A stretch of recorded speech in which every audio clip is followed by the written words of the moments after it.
Assalamualaikum warahmatullahi wabarakatuh. Berjumpa kembali dengan saya Novendi. Pada pertemuan kali ini kita akan membahas tentang Islamic Corporate Governance atau dalam bahasa Indonesia sering disebut tata kelola perusahaan yang Islami. Sebelumnya kita bahas dulu relevansi ya atau eh, hubungan ya antara akuntansi manajemen dengan ekonomi syariah. Ini yang sering ditanyakan oleh saudara mahasiswa. Ini apa sih sebenarnya kaitannya antara akuntansi manajemen dengan ekonomi syariah? Di sini saya beri contoh ya, ada beberapa ya, sebetulnya ada banyak. Yang pertama yaitu adalah good corporate governance. Ini sudah sering dibahas ya, mungkin sudah pernah didapatkan di mata kuliah yang lain. Tata kelola perusahaan yang baik gitu. Nah, untuk versi syariahnya ini ada Islamic Corporate Governance. Ini yang akan kita bahas pada pertemuan kali ini. Kemudian ada juga Corporate Social Responsibility, yaitu tanggung jawab sosial perusahaan. Versi syariahnya ini ada ya, yang sedang dikembangkan, yaitu Islamic Corporate Social Responsibility. Akan kita bahas di pertemuan berikutnya. Kemudian ada juga balance scorecard. Nah, ini versi syariahnya juga ada maslahah scorecard ya. Ini kaitannya dengan pengukuran kinerja keuangan terutama. Ada juga ini kalau dalam akuntansi manajemen sering dibahas mengenai profitabilitas ya, tapi dalam syariah itu juga ada sebetulnya indeks namanya Maqasid Syariah Index ya. Dan masih banyak lagi ya yang contoh-contohnya yang tidak bisa saya sebutkan di sini. Tapi insya Allah kalau ada waktu akan saya jelaskan ya. Mungkin tidak semua tapi beberapa di antara yang saya contohkan ini. Untuk pertemuan kali ini ada 4 pokok bahasan yang akan saya sampaikan. Yang pertama definisi dari ICG, yang kedua perbedaan antara GCG dan ICG, yang ketiga indikator dari ICG, dan yang keempat penelitian yang relevan atau yang terkait dengan ICG. Untuk yang pertama ini definisi dari Islamic Corporate Governance, atau ada yang bilang Islamic Governance ya, itu aja ya, nggak ada korporatnya gitu ya, ya sama saja betulnya. Nah, ini saya ambil satu definisi dari Najmuddin 2011. Sistem yang mengarahkan dan mengendalikan perusahaan untuk memenuhi tujuan perusahaan dengan melindungi kepentingan dan hak semua stakeholder. Kita tahu stakeholder itu pihak-pihak yang berkepentingan ya, ada banyak ya. Ada investor, ada manajer itu sendiri ya, ada karyawan, kemudian ada pesaing gitu, dan masih banyak lagi. Intinya terbagi menjadi dua, eksternal dan internal. Kalau internal ya khusus manajemen, selain itu eksternal. Saya lanjutkan dengan menggunakan konsep dasar dan pengambilan keputusan berdasarkan epistemologi sosial ilmiah Islam yang didasarkan pada ketauhidan Allah. Jadi ini ya yang membedakan ya, mungkin secara teori dengan GCG, yaitu adanya dasar-dasar ketauhidan. Ini yang paling pokok gitu ya, karena iman yang pertama jelas yaitu percaya pada Allah gitu. Adapun perbedaan lain GCG dan ICG dari dasar teori atau basis teori yang digunakan. Kalau GCG itu yang sering dipakai ya, ini menggunakan agency teori, ini dari Jensen and McClring. Kemudian ada stakeholder teori. Nah, sedangkan untuk ICG itu yang sering dipakai teorinya adalah teori etik ya, dan syariah enterprise teori. Ini yang sedang dikembangkan gitu ya oleh banyak peneliti gitu,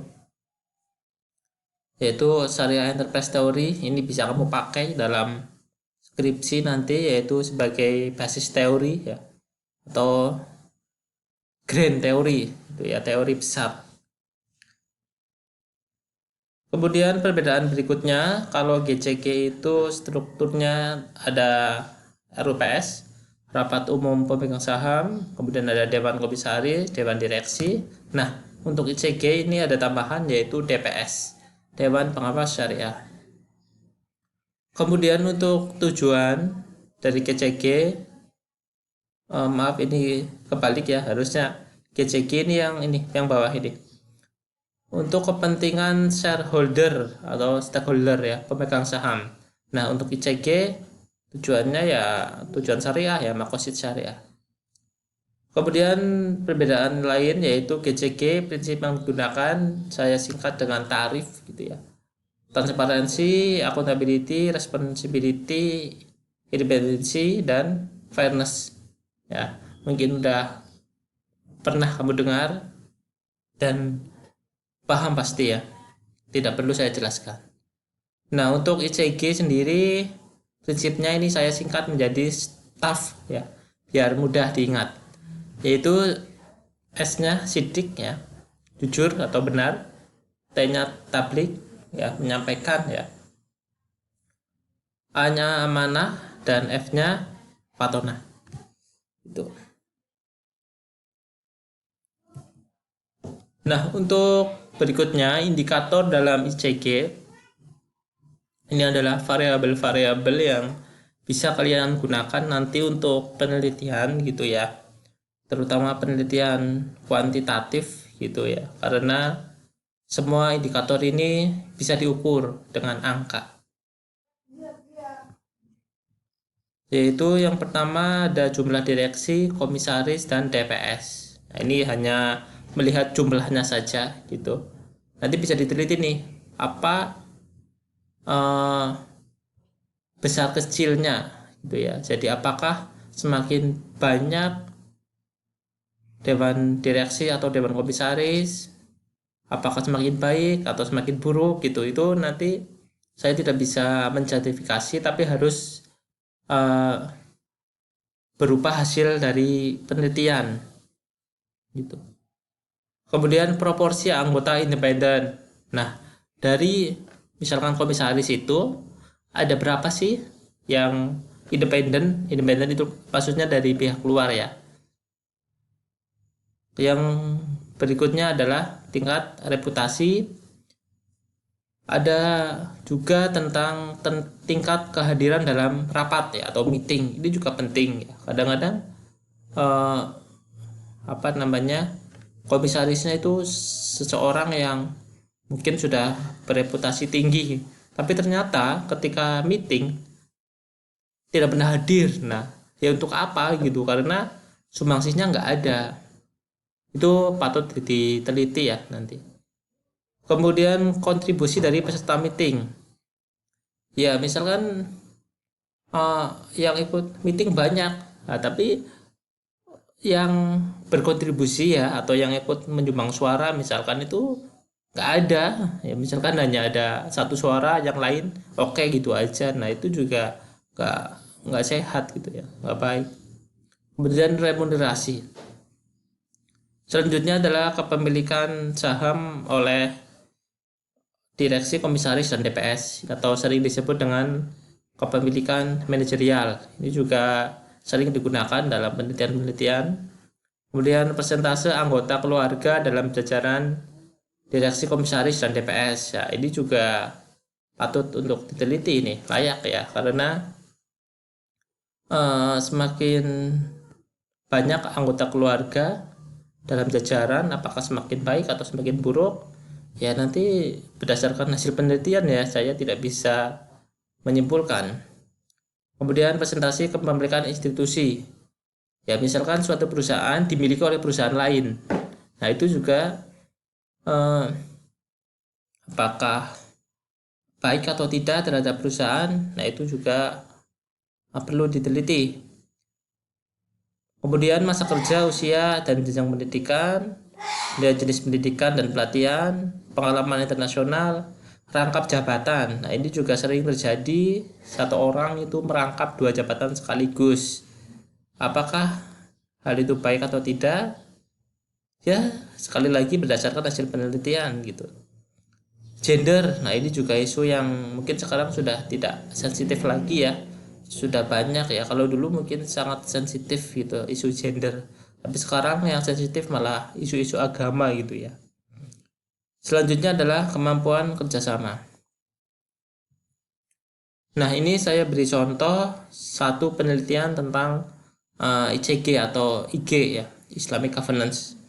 IG ya, bukan Instagram ya, Islamic Governance ya. Ini satu penelitian ya yang kapan ini? Oh ini 2019 bulan Juni. Ya, berarti sebelum saya di IAIN Pekalongan ya. Karena saya masuk IAIN itu bulan September 2019. Jadi ini sudah agak lama ya. 2 tahun yang lalu. 1 tahun yang lalu berarti ya, 1,5 tahun lah. eh yang saya terbitkan di jurnal milik Unhas ya, Universitas Hasanuddin Makassar. Ini judulnya Analysis of Islamic Accountability and Islamic Governance in Zakat Institution.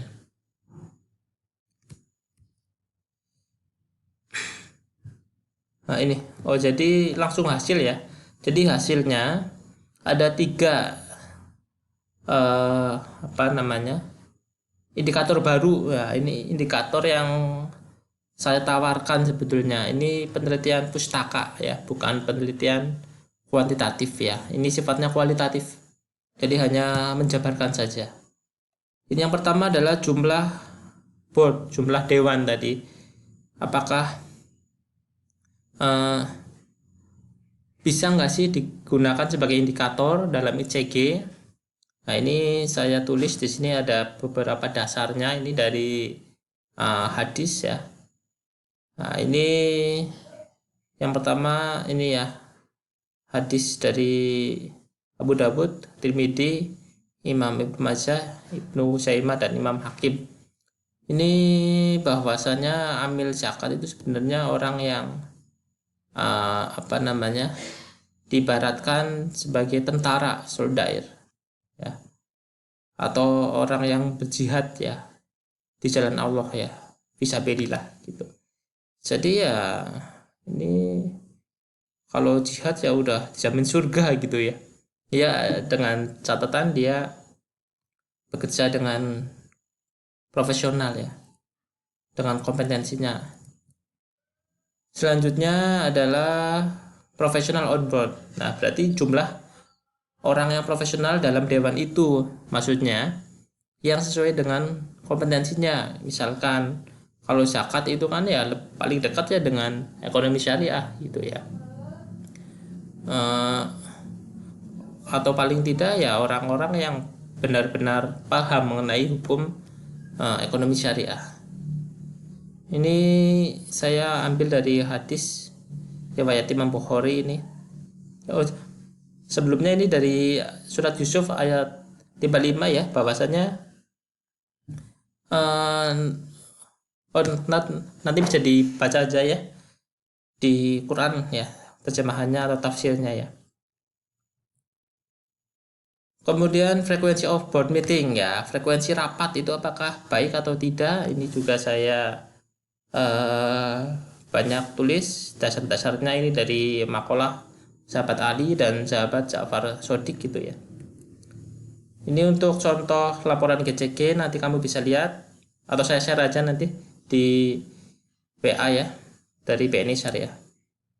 Untuk tugas nanti saya beri 2 file, kemudian kamu kerjakan di Google Form. Sekian dari saya. Wassalamualaikum.